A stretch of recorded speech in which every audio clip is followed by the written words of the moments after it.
Minute جتنا مجھ سے ممکن ہوگا اس بیماری اور کمزوری کے ساتھ آپ کو تکلیف دوں. گھبراؤ گے تو نہیں؟ گھبراؤ گے؟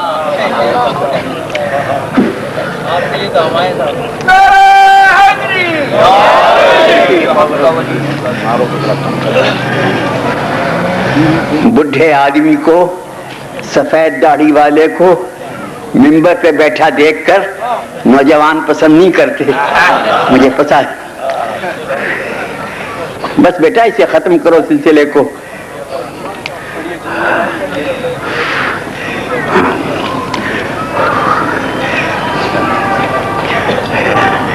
یہ شہر ملتان میری ساری زندگی اسی ملتان میں گزر گئی.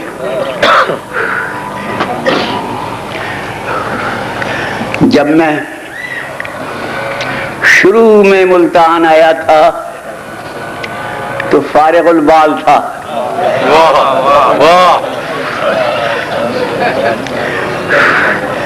نہیں بال کالے آئے، سفید ہو گئے. جو بچے میرے سامنے پیدا ہوئے تھے وہ خود صاحب اولاد ہیں.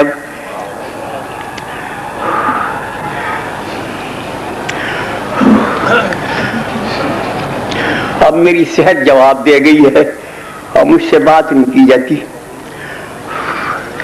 اس لیے آ گیا کہ ایک دفعہ پھر ملتان کو دیکھ لوں. میں انشاءاللہ اگر میرے ہوش و حواس ٹھیک رہے تو قیامت میں بھی ملتان کو آواز دوں گا. ملتان والو تم آ کے بتاؤ میں تذکرہ آل محمد کرتا تھا یا نہیں. میری گواہی دینا ملتان والو وہاں قیامت میں. میں تمہیں آواز دوں گا وہاں.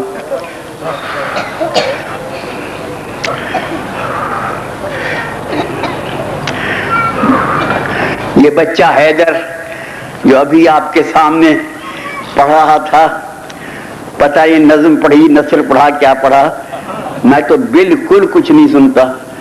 میرے کان قطعی طور پر کچھ نہیں سنتے. کوئی آواز کسی قسم کی مجھے نہیں آتی.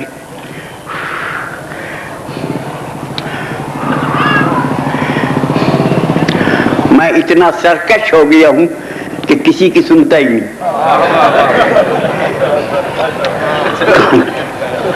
بیکار. ڈاکٹروں کے پاس جاتا ہوں، وہ کہتے ہیں ہم آنکھیں بنا سکتے ہیں، اندھوں کا علاج کر سکتے ہیں، کانوں کا نہیں کر سکتے. خاموش ہو جاتے. یہ کان میرے ٹھیک نہیں ہوتے. سینے میں بڑی تکلیف ہے، دماغ کے اندر بڑی تکلیف ہے، بات نہیں ہوتی.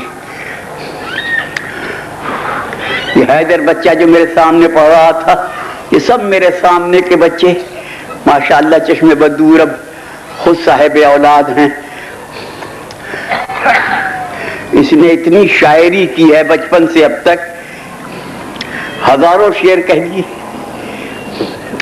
معصومین کا فرمان ہے کہ جو ہمارے متعلق ایک شعر کہے گا ہم اسے جنت میں ایک گھر دیں گے. ابھی حساب سے اس کا تو شہر بس گیا ہوگا نا جنت میں. فی شعر ایک گھر جو ملے گا تو جنت میں حیدرآباد آباد ہو گیا ہوگا یا نہیں؟ حیدر کے نام. لہذا میں اس سے التجا کروں گا کہ اپنے حیدرآباد میں کوئی گھر مجھے بھی دے دینا، چھوٹا موٹا وہاں. خدا تمہیں سلامت رکھے اور خوش رکھے. اب میں یہ فرض ادا کر دوں اپنا کہ اس مجلس کا بانی شوکت صاحب جو میرا کبھی وطن تھا، اب تو یہی وطن ہے، یہی علاقہ، وہاں سے میرے ہم وطن ہیں. میں ان کا وہاں سے وطن سے واقف ہوں. یہ ان کے باپ کی صحیح تربیت کی تاثیر ہے کہ یہ ذکر سید الشہداء بڑی عقیدت و احترام سے کرتے ہیں، مجلس کی بنیاد رکھتے ہیں، یہ ان کے باپ کی تربیت کی تاثیر ہے۔ لہذا میں سامعین سے گزارش کروں گا کہ ایک ایک سورہ فاتحہ ان کے والدین کے لیے ضرور پڑھ دیں۔ میرے پاس آ جاؤ سامنے۔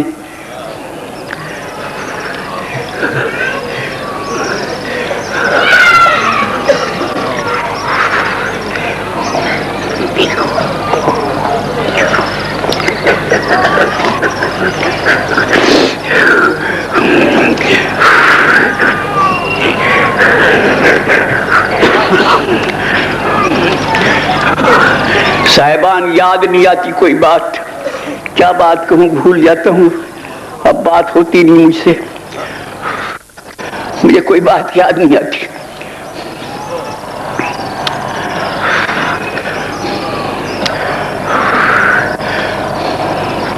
میں کل ایک مجلس میں گیا، وہ گردیزی صاحبان کی طرف سے تھی، اس میں جانا میرا فرض تھا۔ وہاں میں نے یہ کہا تھا، جہاں تک مجھے یاد ہے، کہ اللہ کی تمام مخلوق میں انسان ایک بڑی عجیب مخلوق ہے۔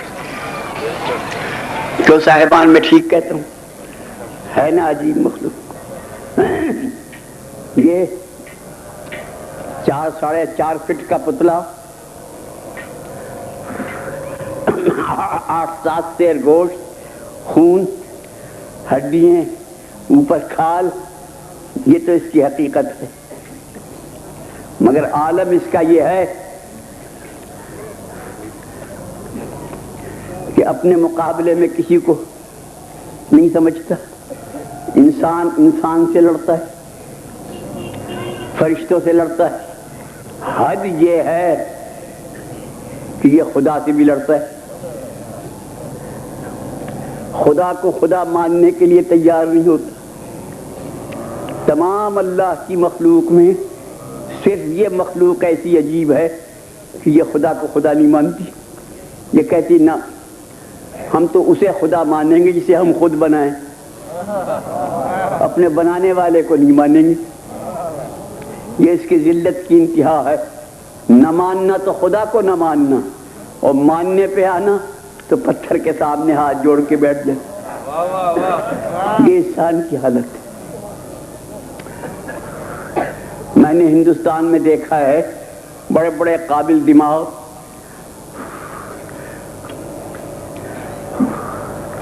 ہندو جن کی قابلیت کی دھاک بیٹھی ہوئی تھی، مثلاً جواہر لال نہرو، بتائیے اس کے قابل ہونے میں کسی کو شک ہے؟ بڑا قابل تھا۔ جب ملک تقسیم ہوا تو ہم مسلمانوں نے علم پسند کیا، ہندوؤں نے دولت پسند کی، جواہر انہوں نے لے لیے، لیاقت ہم نے۔ یہ ہماری ناقدری ہے کہ ہم نے لیاقت کو گولی مار دی، وہ جواہر کو آج تک پوج رہے ہیں۔ بڑا قابل شخص تھا، اس نے تقریر کرنی تو دنیا بھر نے اپنے ریڈیو لگا دینے، کیا کہے گا؟ جب تقریر کر کے گھر آنا، وہی قابل آدمی، وہی لائق آدمی، تو گھر آ کے ایک پتھر کے سامنے ہاتھ جوڑ کے بیٹھ گئی، بابا پنڈت صاحب یہ کیا کر رہے ہو؟ یا تو اتنا علم یا اتنی جہالت، اس پتھر نامراد کو پوج رہے۔ تو اس نے یہ جواب دیا کہ آپ کی غلط فہمی ہے، آپ کو سمجھ نہیں آئی، ہم اس پتھر کو نہیں پوجتے۔ پھر کسے پوجتے ہو؟ کہ ہم سرو شکتیمان کو پوجتے ہیں، نراکار کو پوجتے ہیں، پرم آتما کو پوجتے ہیں، پرم ایشور کو پوجتے ہیں، جن کے معنی ہے اللہ۔ پھر یہ پتھر کے سامنے رکھا ہے کہ ہم گنہگار ہیں، اللہ کے سامنے جاتے ہوئے شرم آتی ہے، ہم نے اس پتھر کو وسیلہ بنایا ہے، اس کی آڑ میں اللہ کے سامنے چلے جاتے ہیں۔ بابا پتھر کو کیوں وسیلہ بنایا ہے؟ کہ ہمیں یقین ہے کہ ہم کتنے ہی گنہگار ہیں، یہ پتھر بے گناہ ہے، اس نے کوئی گناہ نہیں کیا، یہاں تو میں بھی قائل ہو گیا ایمان سے کہ بے گناہ کو وسیلہ بنایا نا، کسی گنہگار کو وسیلہ بنانے سے تو پتھر پوری نہ اچھا، بے گناہی کی بات ہے، قتل کی بات ہے، انسانیت کی بات ہے، شرافت کی بات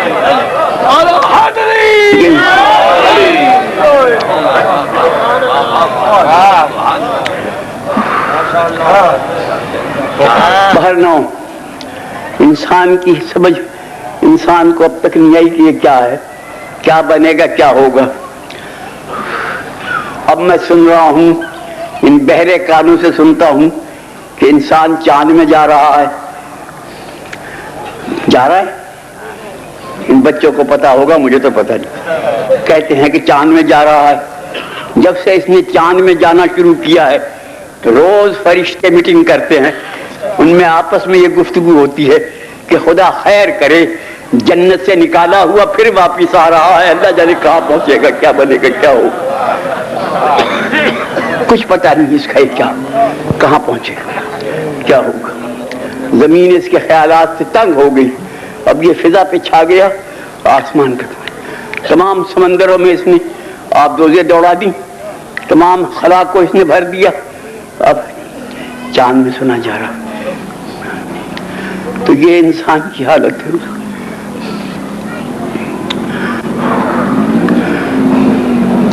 کیا بتاؤں، بات نہیں کی جاتی، اس لیے تک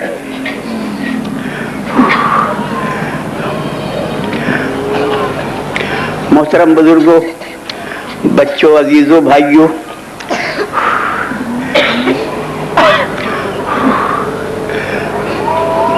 جو انسان کو سمجھ لے، اسے خدا کو سمجھ کہ معرفت میں آسانی ہو جائے۔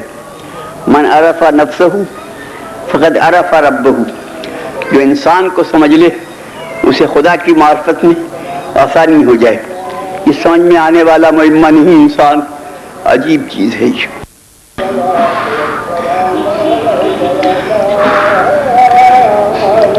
اس انسان نے مصنوعی بادشاہ اس نے بنائے، مصنوعی وزیر اس نے بنائے، مصنوعی تاجر اس نے بنائے یا نہیں؟ یہ روز سنیما میں، تھیٹر میں اور کیا ہوتا ہے، مصنوعی بادشاہ، مصنوعی وزیر، سب مصنوعی لوگ ہوتے ہیں، اور دنیا ہے کہ دیکھنے کو چلی جا رہی، پیسے بھی خرچ کرتے ہیں اور جا کے دیکھتے بھی ہیں۔ بھائی کیا دیکھ رہے ہو کہ ایک فرضی مصنوعی بادشاہ ہے، اسے دیکھ رہے ہیں۔ اگر اصلی بادشاہ ہو تو نہ جائیں، نقلی بنا ہوا ہو تو بھیڑ اکٹھی ہو جاتی ہے، مجمع اکٹھا ہو جاتا ہے۔ تو مجمع کے اکٹھا ہونے سے یہ نہ سمجھو یہ حق ہے، ہر مصنوعی کے گرد اکٹھا ہو جاتا ہے، ہر فرضی کے گرد اکٹھا ہو جاتا ہے۔ اس طرح ٹکٹ رہے ہیں جیسے جنت کے ٹکٹ بٹ رہے ہیں۔ پھر سارے دن کی روزگار کی کمائی ٹکٹوں پہ خرچ کر کے مصنوعی بادشاہ کو دیکھنے، گھر آئے تو فاقہ، اب بازار میں جلوس نکل رہا ہے روٹی،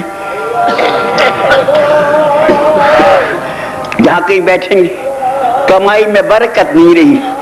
برکت کا رونا رونے والوں اپنی حرکت کو دیکھو، پیسہ تو سارا وہاں ضائع کر دیتی ہوں، برکت کہاں سے آ گئی؟ ایک ریچھ والا آ جاتا ہے ریچھ لے کے بازار میں، وہ ریچھ سے تماشا کراتا ہے، دنیا اکٹھی ہے چاروں طرف، پیسے دے رہی ہے۔ ریچھ کیا بنتا ہے؟ نمبردار بن کے چل رہا ہے۔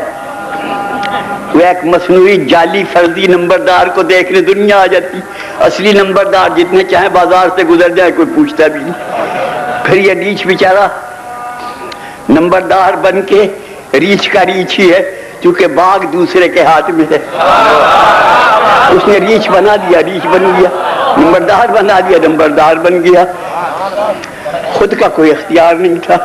بہر نو یہ مصنوعی بنا لیتا ہے انسان سب کچھ، یہ اس کی عادت ہے نقل بنانے کی، مصنوعی بنانے کی۔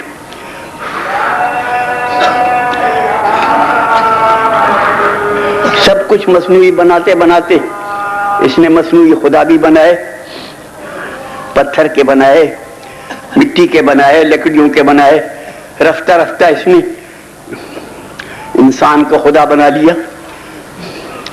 تو بھائی ایسے انسان گزرے ہیں یا نہیں جن کو خدا بنایا؟ بھائی گزرے ہیں. جہاں تک مجھے یاد ہے آدم کی نسل میں 4 آدمی ایسے گزرے ہیں جنہیں انسانوں نے خدا کہا ہے. میں یہ نہیں کہتا وہ خدا تھے نا، توبہ، انسانوں نے انہیں خدا کہا ہے.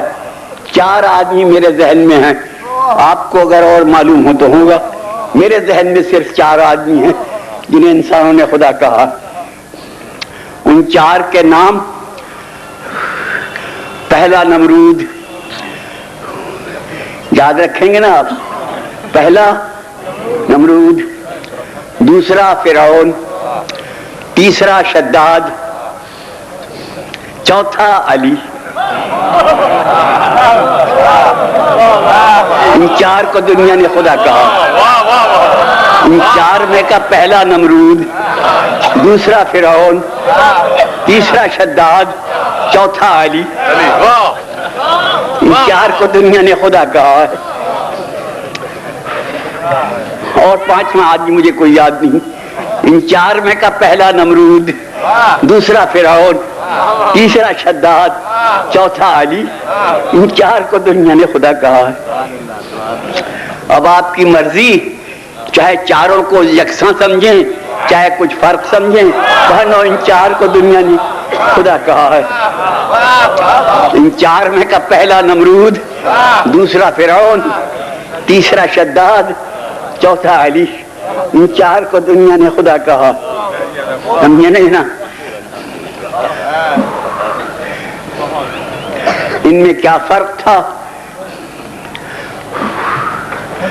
بظاہر یہ فرق تھا کہ پہلے 3 یعنی نمرود، فرعون، شداد، لوگوں کو کہتے تھے ہمیں خدا کہو، نہیں کہو گے تو ہم قتل کر دیں گے. لوگ قتل سے ڈر کے انہیں خدا کہتے تھے. اور چوتھا کہتا تھا خبردار مجھے خدا نہ کہنا، کہو گے تو قتل کر دوں گا. یہ فرق ہے یا نہیں؟ قتل سے ڈر کے خدا کہنا اور بات ہے، اور قتل ہو کے خدا کہنا یہ اور بات ہے.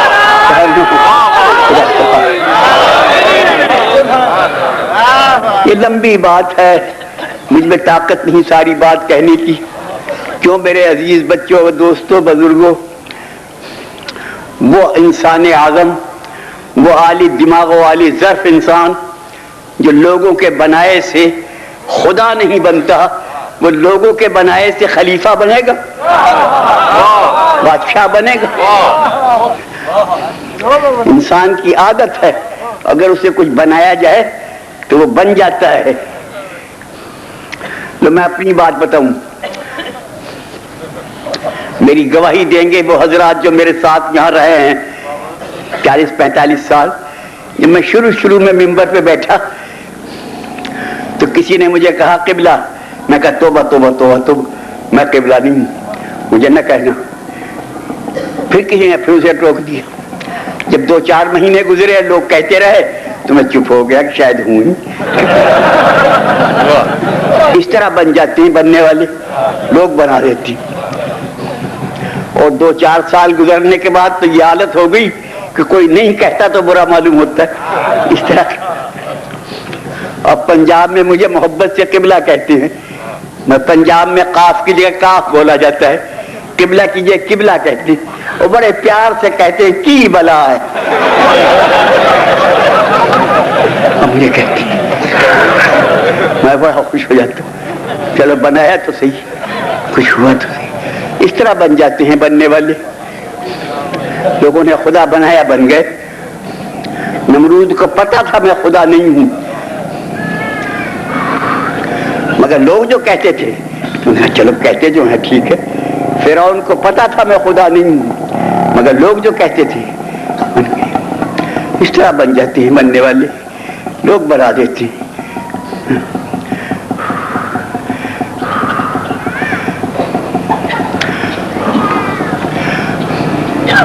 یہی نمرود جو خدا بنا بیٹھا تھا، پتہ نہیں کس شان کا دربار ہوگا، اللہ جانے کتنی شان و شوکت ہوگی. آخر خدا جو بن گیا تھا اس کے دربار میں ایک بیچارہ غریب آدمی غریبانہ لباس پیش ہو گیا ابراہیم نامی. اب کہاں وہ شہنشاہ، کہاں یہ غریب آدمی؟ ان کا تو خدا ہے کہ ہاں میں خدا ہوں. کہ خدا سورج کو مشرق سے نکالتا ہے، اگر تو خدا ہے تو مغرب سے نکال. یہ قرآن میں ہے یا نہیں؟ ان اللہ یاتی بالشمس من المشرق فاتی بہا من المغرب. خدا سورج کو مشرق سے نکالتا ہے، اگر تو خدا ہے تو مغرب سے نکال. تو بہت الذی کفر کا یہ نہیں ہو سکتا. کیوں بھائیو؟ اگر وہ نکال دیتا مغرب سے پھر کیا ہوتا؟ بولو بھائی. اگر وہ مغرب سے سورج نکال دیتا تو اسے خدا ماننا پڑتا یا نہیں؟ ابراہیم کے ماننا پڑتا یا نہیں؟ اب حضرت ابراہیم سے جا کے کہو قبلہ اپنی بات پہ قائم رہنا. آپ نے خود کہا ہے مجمع کے سامنے کہ خدا سورج کو مشرق سے نکالتا ہے، اگر تو خدا ہے تو مغرب سے نکال. اب جو مغرب سے نکال دے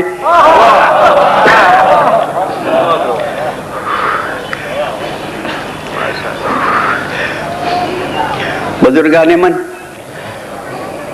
مغرب سے سورج کو پلٹایا نکالا، مگر کمال یہ کیا کہ اس سورج کے واپس کرنے سے پہلے نماز قضا کر دی. ادھر سورج پلٹا ادھر نماز شروع کر دی، تاکہ سورج کے مغرب سے نکلنے میں لوگ مجھے خدا نہ کہہ دے، عابد کہیں معبود نہ کہیں. عبادت نماز شروع کر دی. باہر نہ ہو. انسان سب کچھ بنتا ہے، انسان انسانوں کو بنا لیتے ہیں، سب کچھ بنا لیتے ہیں. خدا نے کیا کیا کچھ بناتے ہیں مجھے تو تفصیل آتی. انسان نے جھوٹے بادشاہ بنائے، جھوٹے عالم بنائے، جھوٹے وزیر بنائے، جھوٹے امام بنائے. حد یہ ہے کہ جھوٹے خدا بنائے. مگر ایمان کی بات یہ ہے کہ ہر ایک کی نقل انسان نے اتاری، خدا کی، رسول کی، امام کی، سب کی. مگر ایسا کوئی مائی کا لال آج تک پیدا نہیں ہوا جو حسین بن کے دکھا دے. حسین کی نقل کوئی نہیں اتار سکا، دوسرا حسین کوئی نہیں بنا سکا. آج تک دنیا میں دوسرا حسین نہیں بنا سکا کوئی. دوسرا خدا بنایا، دوسرے رسول بنائے، دوسرا حسین کوئی نہیں بنا سکا. کس کی ہمت ہے جوان بیٹے کے کلیجے سے برچی کھینچے، جو بچے کو تیر کھلائے، جو لاکھوں آدمی کے مجمع میں کھڑے ہو کے مسکرائے، جو قاتل کے خنجر کو دیکھ کر ہنسے، جو خود اپنے ہاتھ سے بندے غریبہ کھول دے. یہ صفت ہو تو حسین بنے. حسین نہیں بن سکا، سب کچھ بنے حسین.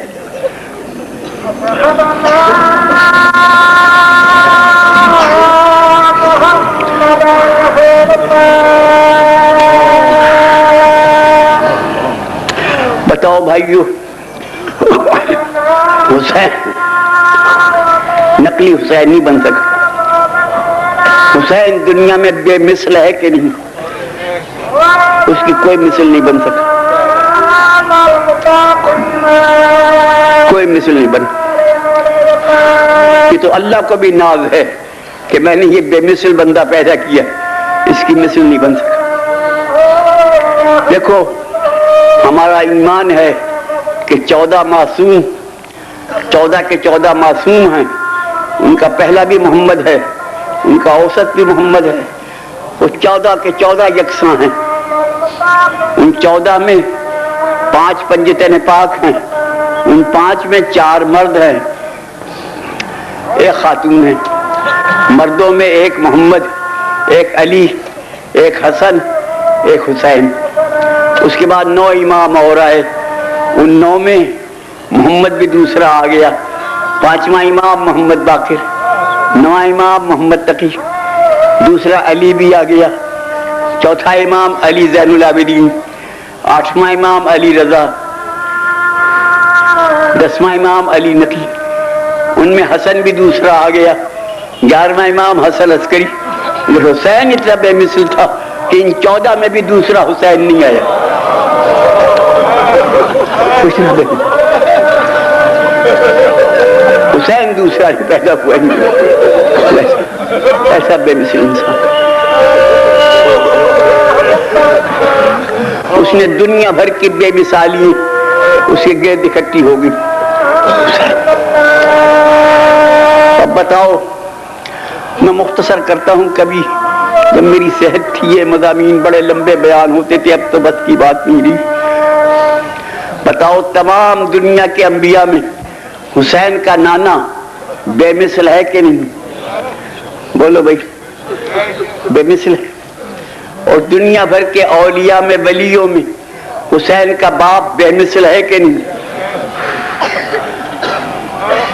دنیا بھر کی خواتین میں حسین کی ماں بے مثل ہے کہ نہیں؟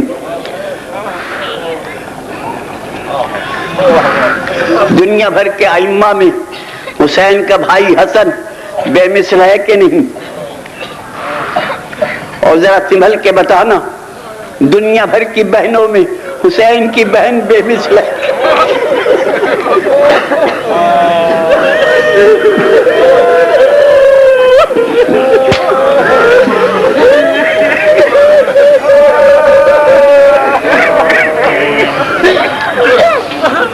بتاؤ بھائی, دنیا بھر کی فوجوں میں حسین کی فوج بے مثل ہے کہ نہیں؟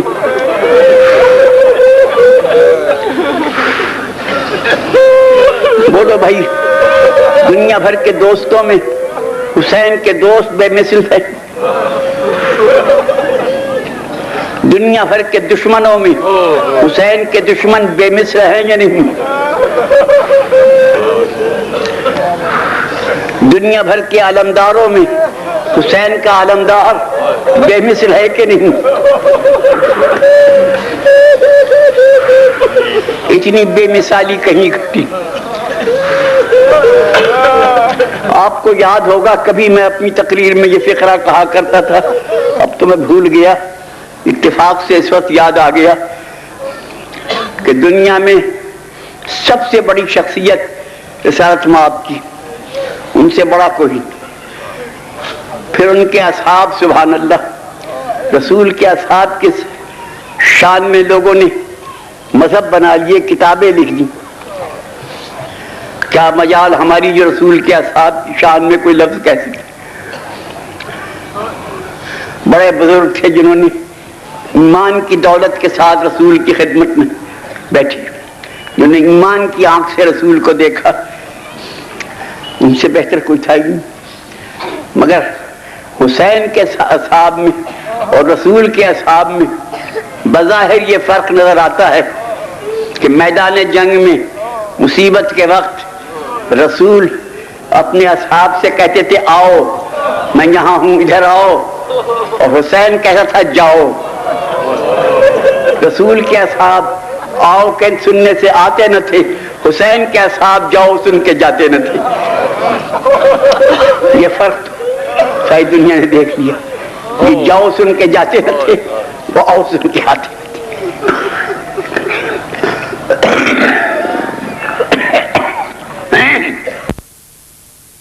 دیکھا آپ نے ایسے بے مثل صاحب کسے ملے دنیا میں؟ کسی کو نہیں.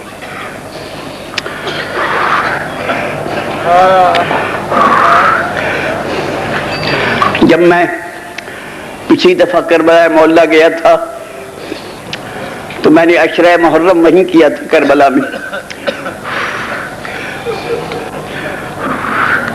10ویں محرم کو میں زری کے قریب بیٹھا تھا.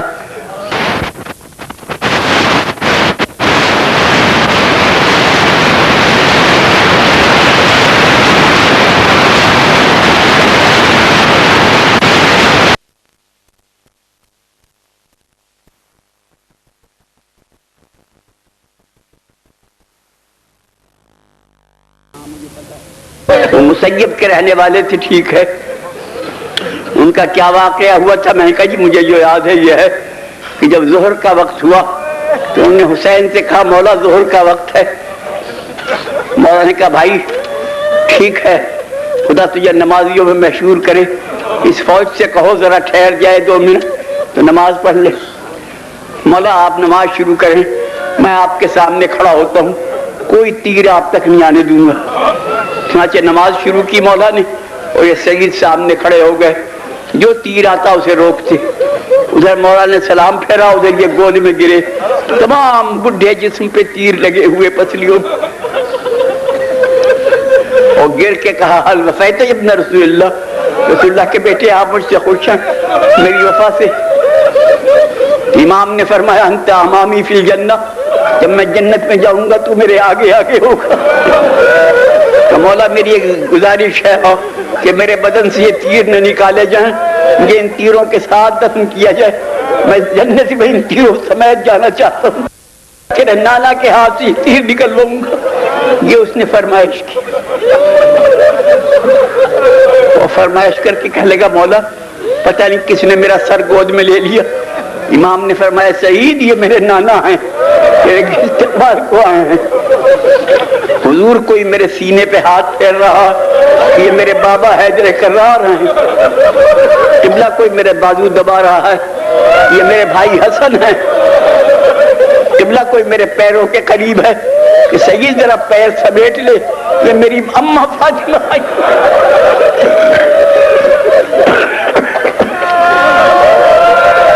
اور سید کا انتقال ہو گیا. یہ واقعہ میں نے سن لیا، میں ٹھیک ہے. یہ نوجوان جو اب ماتم کر رہے ہیں یہ اسی سعید کی اولاد ہیں.